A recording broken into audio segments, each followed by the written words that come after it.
Good evening. Hailed a hero, the man who raised the alarm as a bus careered out of control, killing 2 people in Coventry, says he was simply in the right place at the right time. Seen here in the black top, Teil Portlock urges people to move out of the way as the bus, driven by Kailash Chanda, hurtles towards the Sainsbury's shop in 2015. His actions were commended by the police, who said they're certain that his bravery on the day saved many other lives. Kevin Reed's been to meet him. From here on in, Millennium Place in Coventry will be remembered for the terrible tragedy when an out-of-control bus careered into a supermarket, killing 2 innocent people.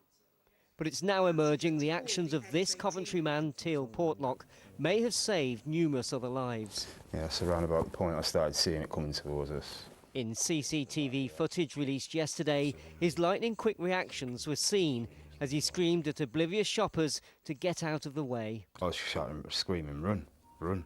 That's all I remember screaming. You can see on the camera where I sharply turned my head away, and I think some of the glass or debris from the impact had obviously gone into my eyes where I've gone like that. And my initial thought was to run away, and then I thought, no, I can't. I've got to go around the opposite side of the bus to obviously help people get off. The police have said Teil, a forklift truck driver, should be commended, as his actions undoubtedly saved lives. He said he was surprised to hear that, but also spoke of how he struggled in the aftermath. I was really emotional. I did have to have a heavy drink that night, obviously, to try and blot it out. For weeks after that, I just had flashbacks, you know, constant flashbacks, constantly seeing it. Obviously now, it's a lot different.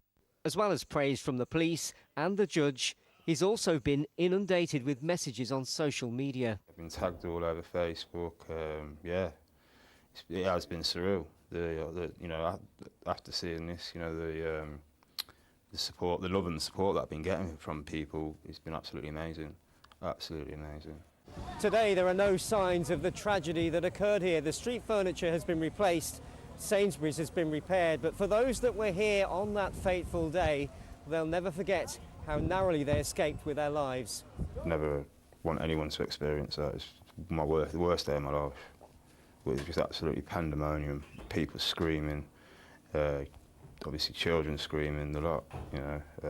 Yeah, like I said, I wouldn't ever want to go through that again in my life. Teil's colleagues at API Heat Transfer in Canley in Coventry have hailed him a hero today. No doubt a sentiment many will understand. Kevin Reed, BBC Midlands Today, Coventry. Well, joining us now from Westminster is the Labour MP for Warwick and Leamington, Matt Weston. Good evening, Mr Weston. Now, Good evening, Nick. The bus driver, of course, is a former mayor of Leamington, and 7-year-old Rowan came from Leamington. It's a shocking story, isn't it? Well, Nick, it's a really desperately sad tragedy that happened a few years ago, and being reminded of it in the last few days, it's very painful, I'm sure, for the families to go through, and all those who knew Rowan and his family, as well as the family and friends of Dora Hancock's. And I know Rowan's family want to get in contact with you. How do you think you can help them? Well, it seems to be clear from the evidence that's been presented in the case that there is a gap between the British regulations and the EU Working Time Directive. And I'm very keen to establish what the gaps are in those regulations to make sure that this tragedy never happens again. But it seems that the driver had been operating the bus for over 75 hours a week for the previous 3 weeks. And at his age, of course, questions were being asked about his fitness and health to be driving in the first place. Do you think you can get any sort of traction with people in government about this? Well, there seems to be a disparity in it between the law and regulation for heavy goods vehicles and those for passenger vehicles. And I want to get to the bottom of this to find out what gaps there are, if there is a lack of parallel really with it, and to ensure that there is consistency between them, because either operating a lorry or a truck or a passenger vehicle should really carry the same sort of constraints and restrictions, I'd say.